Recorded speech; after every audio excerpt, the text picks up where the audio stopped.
दोस्तों, महात्मा बुद्ध एक गांव में प्रवचन सुना रहे थे। उन्होंने पास हुए लोगों के समीप अपनी मधुर वाणी से सभी को संबोधित करते हुए बताया कि हर किसी मनुष्य को धरती मां की तरह सहनशील तथा क्षमाशील होना चाहिए। क्रोध मानव का ऐसा शत्रु है जो दूसरों को तो हानि पहुंचाएगा, साथ में खुद भी उससे नहीं बच पाएगा। इसलिए क्रोध, ईर्ष्या मानव की सबसे बद्ध शत्रु है। सभा में सभी लोग शांति से उनकी बात को ध्यानपूर्वक सुन रहे थे। तभी वहां उस सभा में एक अति क्रोधी व्यक्ति भी उपस्थित था। वह पहले तो उनकी बात सुनता रहा, फिर वह अचानक महात्मा जी से क्रोधित होकर बोला। बोलते समय उसका आंखें खून के समान लाल हो रही थी। उसने बोला, जिससे वह पुरुष और भी क्रोधित हो गया। उसकी समझ नहीं आया वह क्या करे।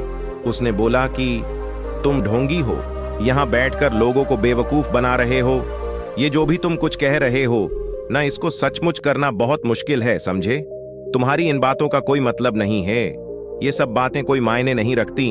असल जिंदगी में कहानी सुनाना बंद करो।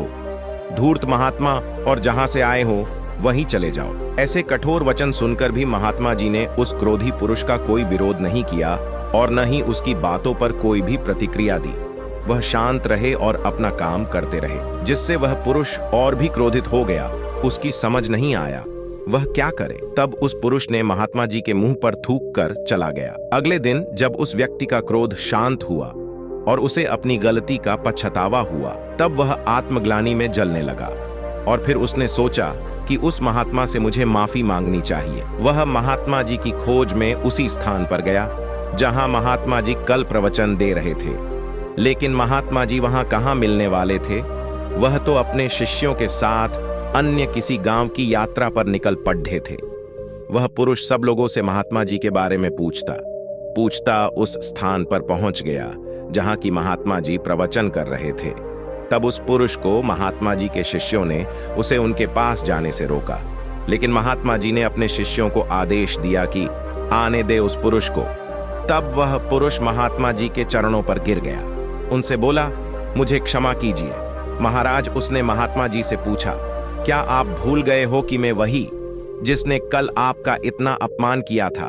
मैं अपने दुष्ट कृत्य की आपसे माफी मांगता हूं। तब महात्मा जी ने बड़े शालीनता से उस पुरुष से बोले कि कौन सी बात? तब उस पुरुष ने बड़ी हैरानी से महात्मा जी की ओर देखा। महात्मा जी बोले कि मैं तो बीती बातें वही छोड़ आया, क्योंकि बीता हुआ कल कभी वापस लौट कर नहीं आता। इसलिए बीती हुए बातों की वजह से आज और अपना आने वाला कल नहीं बिगड़ना चाहिए। अपने आने वाले कल के बारे में विचार करो और उसे सुधारने का प्रयास करो। दोस्तों, हमें इस कहानी से यह प्रेरणा मिलती है कि यदि अपने बीते हुए कल की गलती को लेकर हमें वर्तमान में उसका पछतावा न कर, उस गलती को हमें अपने भविष्य में कभी नहीं करना चाहिए, क्योंकि दोस्तों, बीता हुआ कल कभी लौटकर वापस नहीं आता। दोस्तों, कहानी पसंद आई हो तो प्लीज वीडियो को लाइक और चैनल को सब्सक्राइब करके प्यारा सा कमेंट जरूर कीजिएगा।